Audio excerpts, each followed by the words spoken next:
Hello, hello, and welcome back to my channel. My name is Shareen.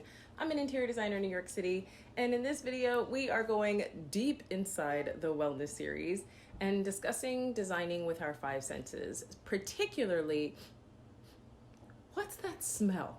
Which could either be a good question or it could be a scary question.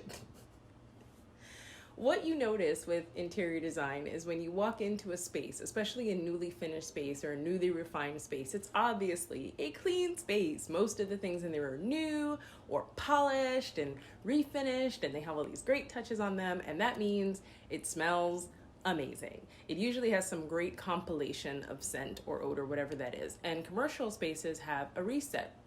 What they do in retail stores or great organizers like the Container Store and IKEA is they have these systems where they go in and make sure that they reset at night before the clients come back in. Some of them even reset throughout the day. It's a constant process, which you need to do as well. We'll talk about that when we talk more about organizing and systems in my next video.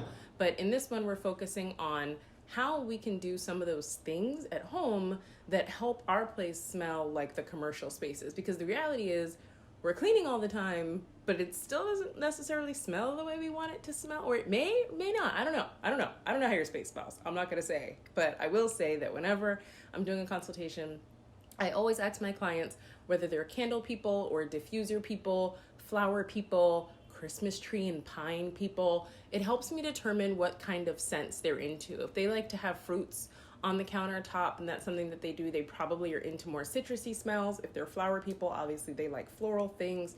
If they're candle people, it could be a variety, but I try to make sure I understand what kind of scent they want in their space and then work on coming up with one for them. But there's a way to maintain it. So let's talk about how to maintain.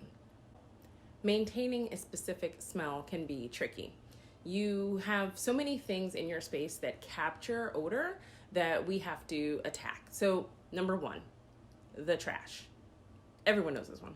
Obviously, the trash is a point of contention, right? You want to make sure that that's emptied on a regular basis and that you have really good circulation of air in there, because you also don't want your actual trash receptacle or the cabinets, wherever you're storing, to have an odor in there. I like to hit mine with a little bit of Lysol. I also use these little Arm & Hammer baking soda balls that I tuck in there. I tuck those things kind of everywhere. I tuck them where our shoes are. I put them in our hamper and our laundry basket. But I like to put those things to kind of deodorize those high control, intensive smell areas. So make sure that you're emptying your trash frequently and keeping it clean. That will minimize some of the odor. Number two, linens. Washing your clothes is a given. Washing your linens is a given. Linens, towels, I think everyone really gets that. But what you might not think about is the other fabrics in your space that's capturing odors. And that could be your curtains, that could be shower curtains in the bath, that could be bath rugs for sure that are capturing odors. Kitchen rugs, definitely, as you're cooking, all of those different smells can be captured around. You can also get odors captured in your pillows. It could be your throw pillows, it could be your bed pillows, depending on what kind of inserts that you have in those pillows and the actual covers. Read the instructions, but you want to make sure that you wash or dry clean or professionally clean those. I would say at least seasonally. I mean, with your regular pillows, you can just throw them in the machine with some wool dryer balls. That would be the best way to get those nice and clean. With your throw pillows, you can throw those in the machine. Usually those can go in the machine by themselves. Again, double check the fabric and see what you're working with, but getting that refreshed is and definitely a way to go. A lot of people like to use Febreze sprays. I'm not gonna say that I'm not a real fan of artificial fragrance necessarily, so I like, that's not my thing. But if you spray something like that on there, obviously that can help to bring the odors out or to deodorize a little bit. My only thing about that is, like, if something's dirty and you spray something else on it, like, does that make it clean? Like, I don't think so. I don't know. You can comment down below how you feel about that. But if you have a dirty couch and you just spray something on it, like, I don't really think that that makes it clean. I think you should, like, call a cleaning company to kind of, like, suck out the dirt. But that's just my preference. Okay, so that's rugs, linens, pillows, and then let's go on to tip number 3. Tip number 3 is in the kitchen, and that is the dishes. Dishes, dishes, dishes. I mentioned about the whole reset and getting things set up for the next day. Keeping dirty dishes in your sink, especially overnight, can definitely cause odors to linger in your space. I have a diffuser not too far from my kitchen because I have really poor ventilation in there. So one of the things that I always do is when cooking, I always open a window. Ooh, bonus tip. Open a window. I don't care what the season is. Open a window, get some fresh air in your space on a regular basis. I try to open the windows in here at least once a day, maybe every other day I'll open the windows and just get a little bit of fresh air in. It makes such a huge difference in helping to deodorize. But back to what I was saying, the sink, dishes, not keeping them in there overnight naturally because that can smell. And then also it can build up odors and dirt in the actual kitchen sink itself. So take some time to clean your kitchen sink. And here's just a quick tip on how I do mine. A little bit of Dawn soap and give it a scrub. I'll add some baking soda in there after I go through and do the scrubbing process. Then I will go back in with my barkeeper's friend and do just one more scrub on that. That gets me the best possible polish. And then once I wipe that down with a microfiber cloth, I mean, you can go back with a stainless steel cleaner if you really want to, but you can tell that it's already like really clean. So that's usually what I do with my kitchen sink, and it gets a very, very sparkling clean effect, and it's very inexpensive. Dawn soap, baking soda, barkeeper's friend if you have it. If not, just go back with an all-purpose or a stainless steel cleaner at the end with microfiber cloth, and ta-da, clean sink. It makes a difference. If you have a garbage disposer, I would put down any kind of citrus. So lemons and grapefruits going down your garbage disposal are a great way to refresh that as well. Or, I mean, you can buy those little tablets and pellets and things, but I would always prefer the more natural way. So that's a way to deodorize in that area. Moving on to tip number 4.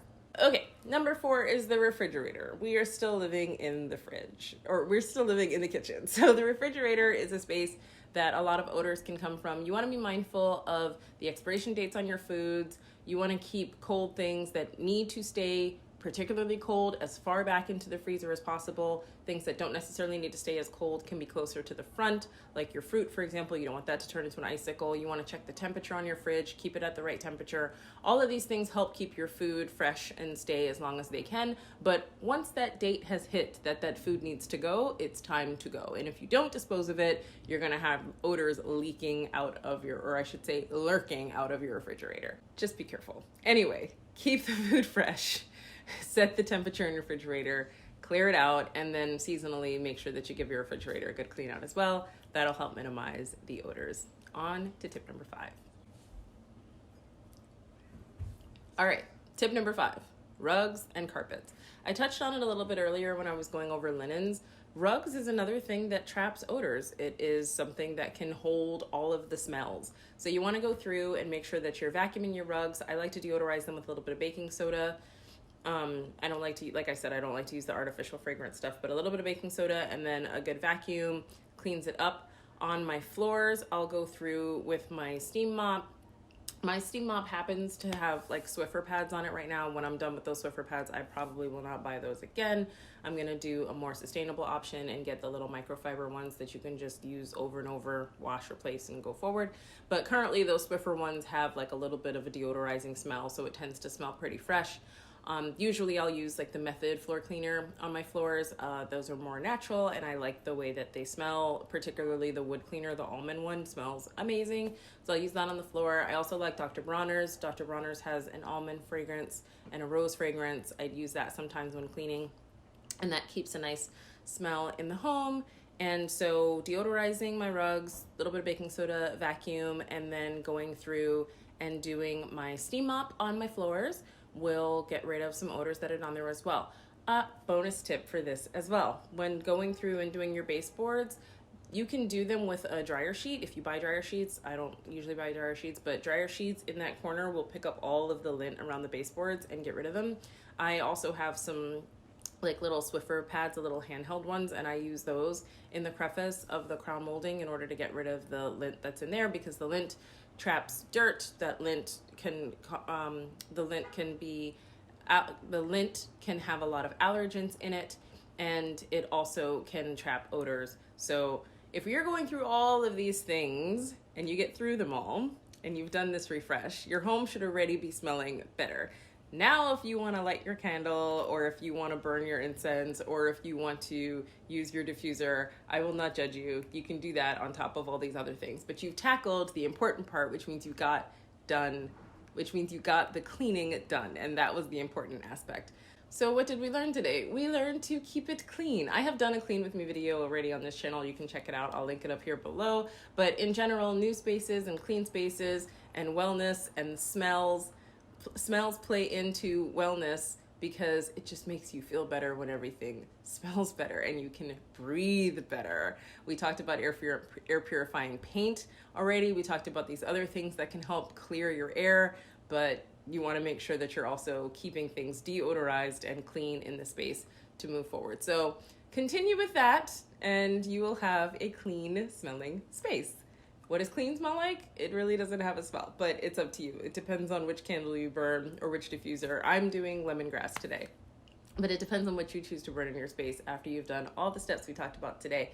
Cheers to you. Thank you for being here. You could have been anywhere on YouTube, but you chose to be with me, and I appreciate that. I'm thankful for you, and I will see you next time, next Thursday to be exact.